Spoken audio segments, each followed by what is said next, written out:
If God owns all the gold and silver, why do so many people who are faithful to him face financial difficulties? Does scarcity mean that God has abandoned them? Or is there something much greater happening behind the scenes in the spiritual realm? The truth is that the chosen ones do not go through financial struggles by chance. There is a divine purpose behind it. What if I told you that this difficult phase might be exactly what God is using to prepare you for something much greater? Few people talk about this, but the Bible is full of stories of men and women who had to go through trials before experiencing the promised prosperity. Joseph, David, Job, all of them faced crises before their exaltation. So, is your financial struggle a punishment or a form of training? Could it be that God is shaping you for something you cannot yet see? In this video, I will show you why the chosen ones suffer financially and how to break free from this cycle. You will understand that scarcity does not have to be permanent and that there are spiritual principles that can unlock your prosperity. But tell me in the comments, have you ever gone through or are you currently experiencing financial hardship? How has this affected your faith? Let's talk about it. Many times, financial challenges are not a punishment but a divine purpose in action. Scarcity can be an invitation to trust in God rather than material resources. Abraham was tested. Job lost everything before being restored, and even Joseph endured years of hardship before ruling over Egypt. These trials shape character, teach total dependence on God, and prepare a person to manage future blessings without being consumed by them. When someone faces financial struggles, their first reaction may be frustration or self-doubt. But what if this moment is actually divine training? God does not just want to give riches, He wants His chosen ones to be good stewards of what they receive. Just as an athlete strengthens through intense training, faith also grows in the face of challenges. Provision comes, but in measure with a person's ability to trust and not cling to money. Many mistake scarcity for divine abandonment, but the truth is that God never forsakes His children. The people of Israel wandered in the desert for 40 years, yet they never lacked what was essential. Manna fell daily, and their clothes did not wear out. This teaches us that God provides what is necessary at the right time. The real issue is not the temporary lack of resources, but the anxiety and disbelief that can arise in the human heart. The most powerful lesson of financial struggles is a change in mindset. True wealth is not in a bank account balance, but in the ability to fully trust that God will provide. When this trust is established, financial anxiety loses its grip, and a person becomes capable of handling any situation, knowing that prosperity will come at the right time.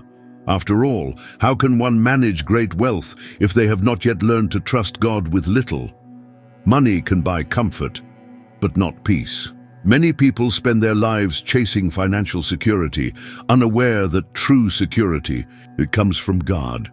When someone puts their trust in money, they live in fear of losing it. But when they trust in God, they understand that He is the source of all provision and that nothing will be lacking for those who walk according to His purpose.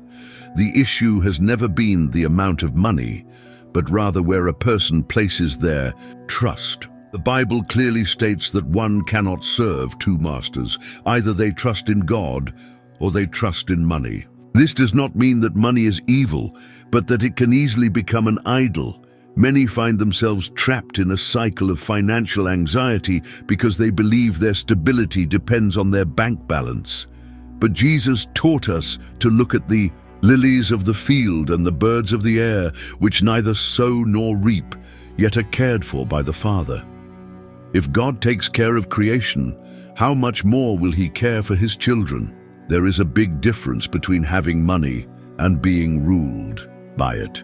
Those who trust in wealth despair when it diminishes. Those who trust in God understand that He can provide in unexpected ways. How many testimonies have we heard of people who, when all seemed lost, received provision from the most unlikely sources? Sometimes a door closes only for another, even greater one, to open.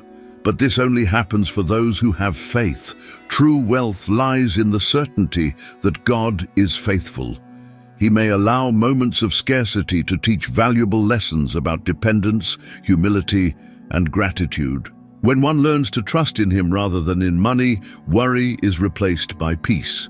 Provision may not come at the expected time or in the expected way, but it will come. And when it does, it finds a person prepared to manage resources with wisdom and purpose. Every great blessing first goes through a test of faith. God does not grant wealth to those who are not prepared to manage it with integrity. The story of Joseph in Egypt illustrates this perfectly. Before ruling, he was betrayed, enslaved, and unjustly imprisoned. Each challenge refined his character, making him worthy of managing the greatest economy of his time. Likewise, many endure financial trials, not as punishment, but as spiritual promotion. Money has the power to reveal a person's heart. Some, in times of scarcity, cheat, lie, or stray from God's principles to secure their survival. Others remain upright, trusting that God will provide at the right time. Those who resist the temptation of dishonest shortcuts prove they are ready to receive more. After all, if someone is not faithful with little, how can they be trusted with much? The prosperity that comes from God requires a heart aligned with His will. Many see financial struggles as a burden, but in reality, they are a spiritual thermometer. When money is tight, moral dilemmas arise. Accept a shady business deal? Evade. Taxes? Compromise values for a higher paycheck in a corrupt environment. Every choice shapes the future. God is not impressed by what a person says, but by their actions when no one is watching. True approval comes when integrity remains non-negotiable, even in the face of difficulties. The big question is, are you ready to be blessed?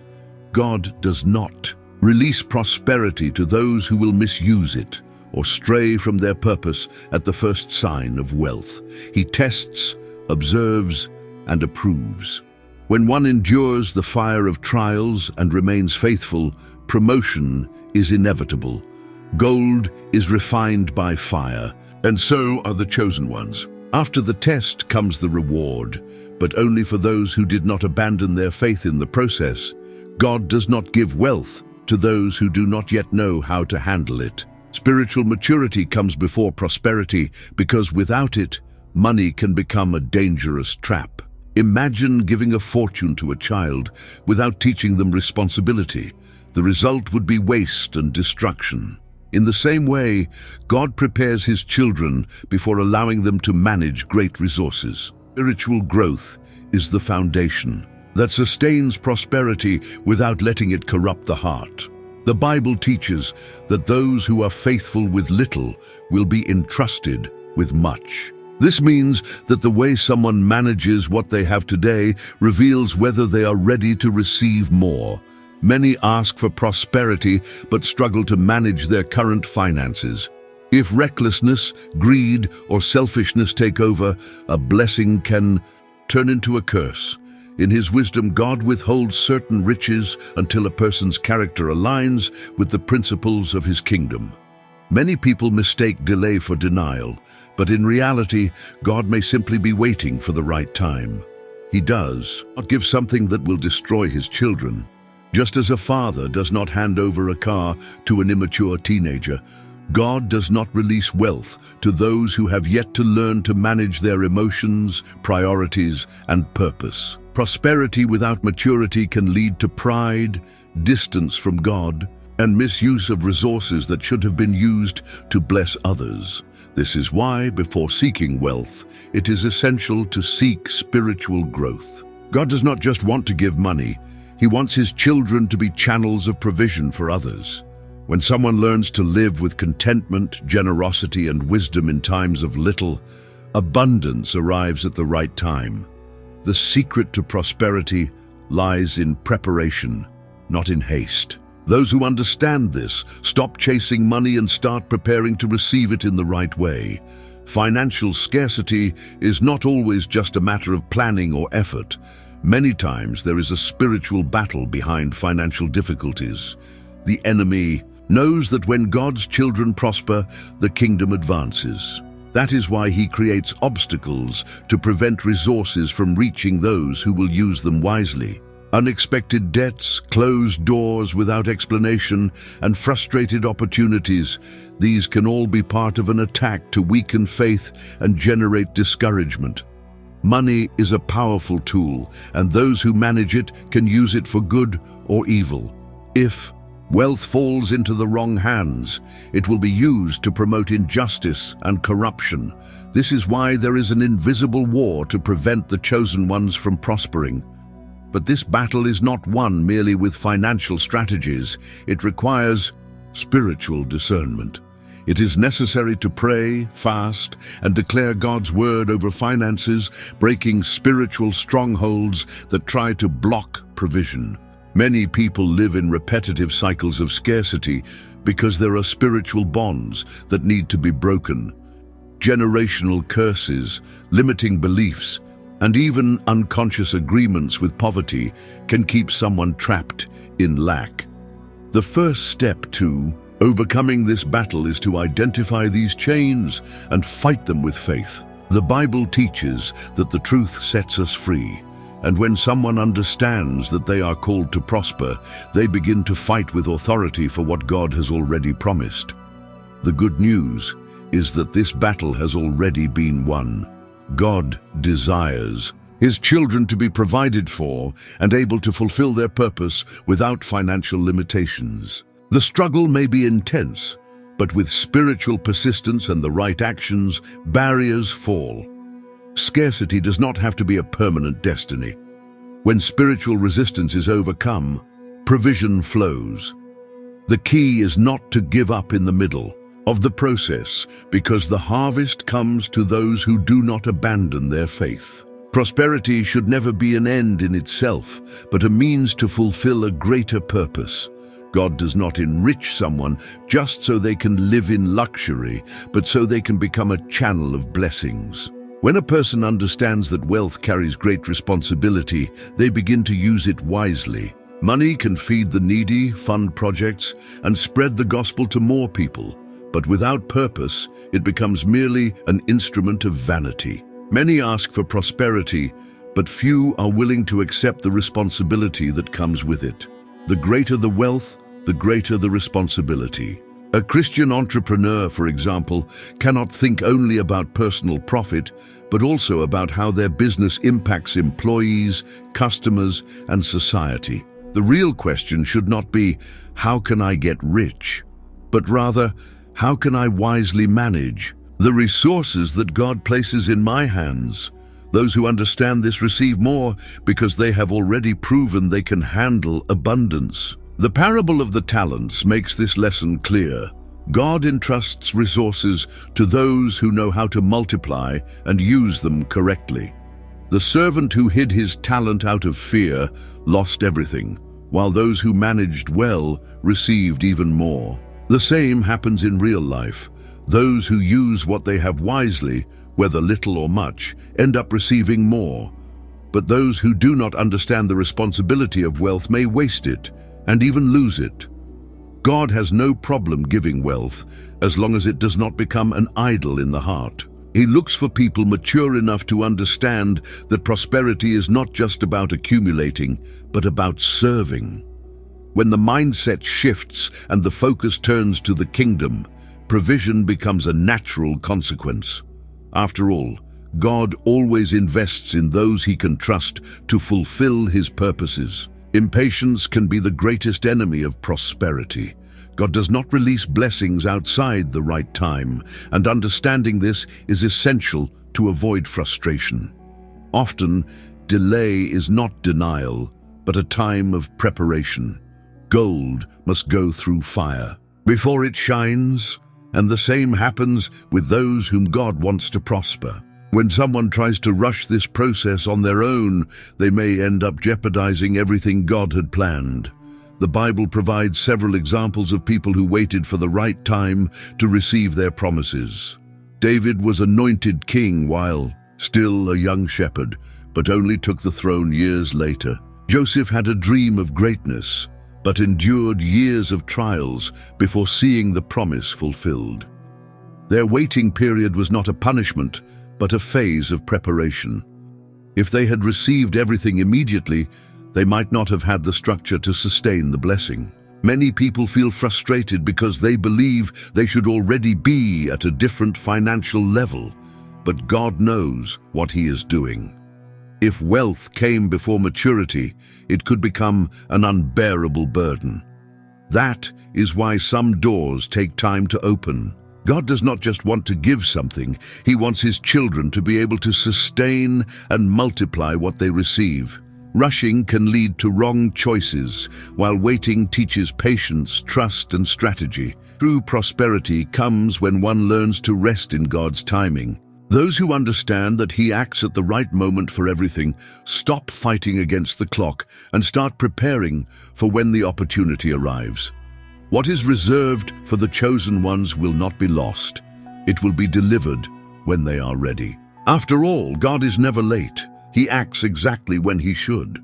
Nothing teaches more about the value of generosity than going through hardships. Those who have experienced scarcity know how distressing it is to need something and not have it.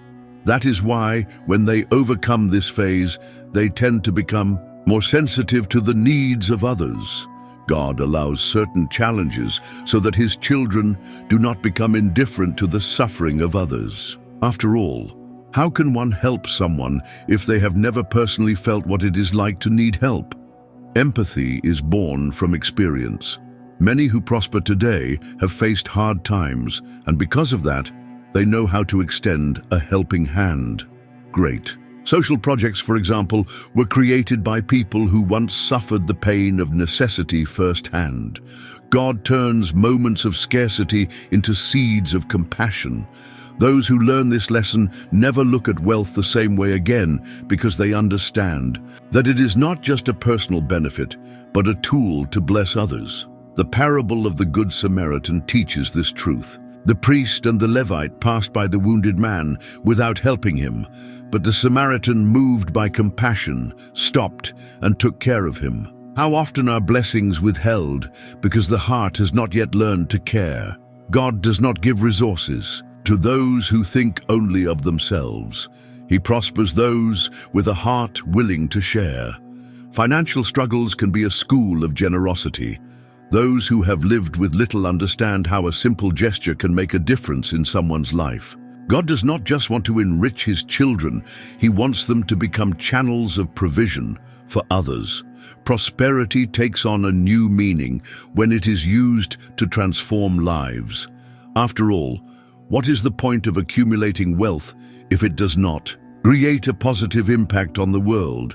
Many financial difficulties do not start in a person's life, but come from previous generations. Cycles of poverty, debt, and poor financial management can be inherited patterns passed down like an invisible legacy. God wants to break these chains, allowing His children to be the generation that ends this cycle and starts a new history of prosperity. But to do that, it is necessary to identify these patterns and act with wisdom. Some families repeat the same mistakes due to a lack of knowledge. Parents who never learn to save rarely teach their children about finances. Environments where scarcity has always been seen as destiny create limiting beliefs, making people accept poverty as normal. However, God did not call His children to be trapped in lack, but to be wise and prosperous stewards. Transformation begins when one chooses to renew their mindset and act differently. The Bible speaks about renewing the mind as the key to experiencing God's will. This includes finances. Those who want to break generational curses must learn new principles, seek knowledge, and apply strategies that bring real change. It is not enough to simply pray for prosperity. One must learn about financial management, investments, and generosity.